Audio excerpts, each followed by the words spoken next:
ചന്ദനക്കാടുകളും കരിമ്പിൻ തോപ്പുകളും നിറഞ്ഞു നിൽക്കുന്ന ഒരു ഗ്രാമമാണ് മറയൂർ. മറയൂർ ചന്ദനവും ശർക്കരയും കേൾക്കാത്ത മലയാളികളുണ്ടാവില്ല. ഇടുക്കി ജില്ലയിലെ മറയൂർ, കാന്തല്ലൂർ പ്രദേശങ്ങളിലായി വ്യത്യസ്ത യൂണിറ്റുകളിലായി പരമ്പരാഗത രീതിയിലാണ് മറയൂർ ശർക്കര ഉൽപ്പാദിപ്പിക്കുന്നത്. ഇവിടുത്തെ കർഷകർ വർഷം മുഴുവനും ഇവിടെ കരിമ്പ് കൃഷി ചെയ്യുന്നു.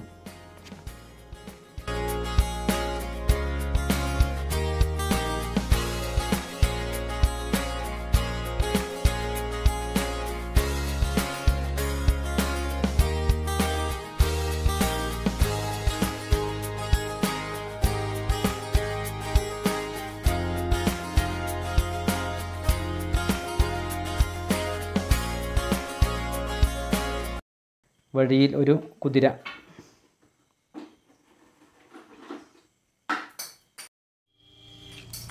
നമ്മളിപ്പോൾ എത്തി നിൽക്കുന്നത് മറയൂർ ജാഗരി നിർമ്മിക്കുന്ന ഒരു യൂണിറ്റ് മുമ്പിലാണ്. മലഞ്ചെരുവിൽ നിന്ന് എവിടുന്നോ എത്തുന്ന വെള്ളമാണ്, നല്ല തെളിഞ്ഞ വെള്ളം. അത് കൂട്ടിയിട്ടിരിക്കുന്നത് മുഴുവനും കരിമ്പിൻ ചണ്ടിയാണ്. ഇവിടെ നമുക്ക് ഈ ഒരു കൊച്ചു പാലം കയറി ഇങ്ങനെ നമ്മൾ ജാഗരി പ്രൊഡക്ഷൻ യൂണിറ്റ് മറയൂർ ഇവിടേക്ക് കയറി വരികയാണ്. ടൂറിസ്റ്റുകൾ പലരും ഉണ്ട്, മാസ്ക് വെച്ചവരും വെക്കാത്തവരൊക്കെ ഉണ്ട്. ഇതാണ് മറയൂർ ശർക്കര നിർമ്മിക്കുന്ന യൂണിറ്റ്. ഇവിടെ സന്ദർശകർക്ക് വേണമെങ്കിൽ ഇവിടെ നിന്നും നല്ല ഷുഗർ കെയിൻ ജ്യൂസ് കരിമ്പ് ജ്യൂസ് നമുക്ക് ഇവിടുന്ന് കുടിക്കാം.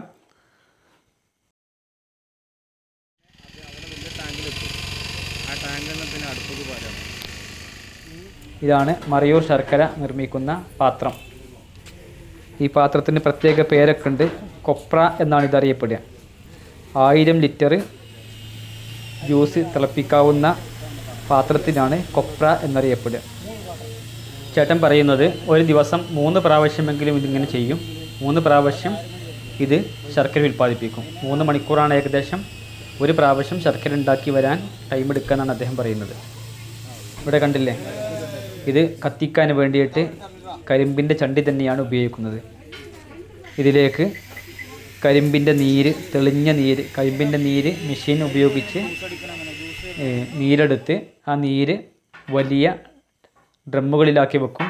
അതിൻ്റെ മുകൾ ഭാഗത്തു നിന്ന് തെളിഞ്ഞ നീരാണ് ഇതിലേക്ക് പൈപ്പ് വഴി എത്തിക്കുക.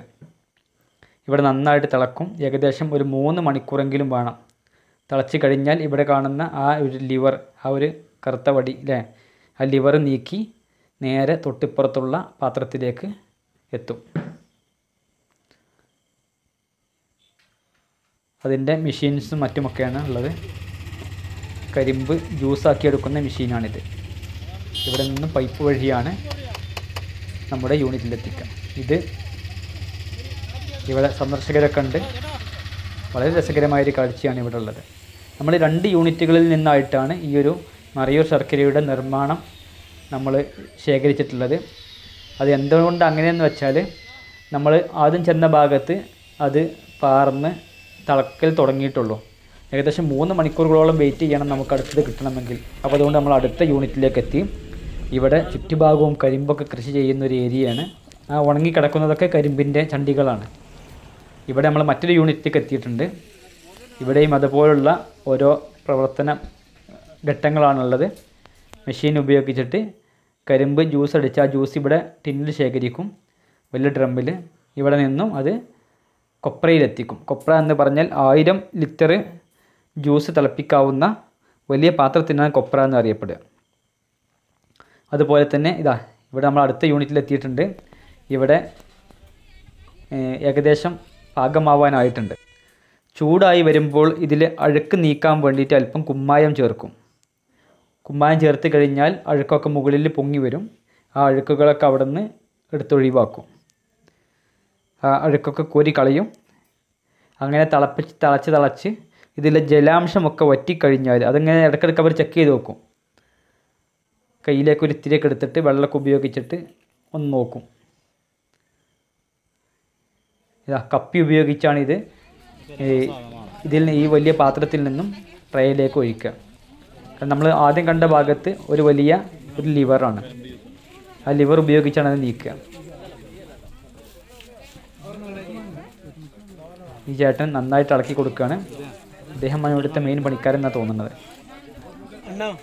എല്ലാ ഭാഗവും ഇളക്കി യോജിപ്പിക്കുന്നു. ഇതിലുള്ള ജലാംശം മുഴുവനും വറ്റിച്ചെടുക്കുകയാണ് ചെയ്യുക. ഇതിലേക്ക് കൂടുതൽ ഇൻഗ്രീഡിയൻ്റ് ഒന്നും ചേർക്കുന്നില്ല.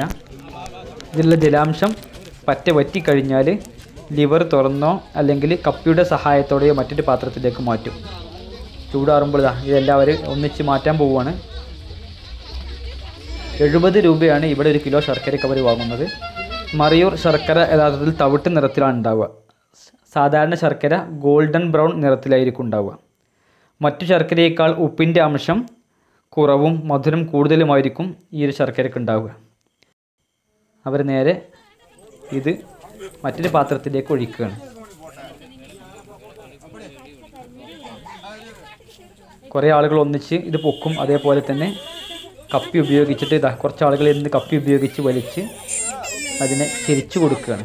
പിന്നെ അത് അവിടെ ഇങ്ങനെ നിന്നിട്ട് ഒരല്പം ഡ്രൈ ആകും. ആ സമയത്ത് അവർ ഉരുട്ടിയെടുത്ത് മറയൂർ ശർക്കരയാക്കി മാറ്റും. 2019 ഭൗമസൂചിക പദവി മറയൂർ ശർക്കരയ്ക്ക് ലഭിച്ചു.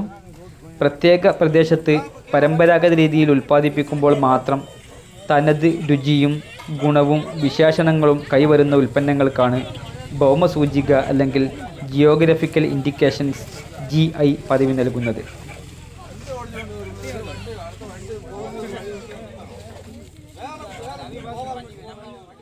അങ്ങനെ നമ്മൾ മറയൂർ ജാഗരി മറയൂർ ശർക്കര നിർമ്മാണ യൂണിറ്റിൽ നിന്നും പുറത്തു വന്നു.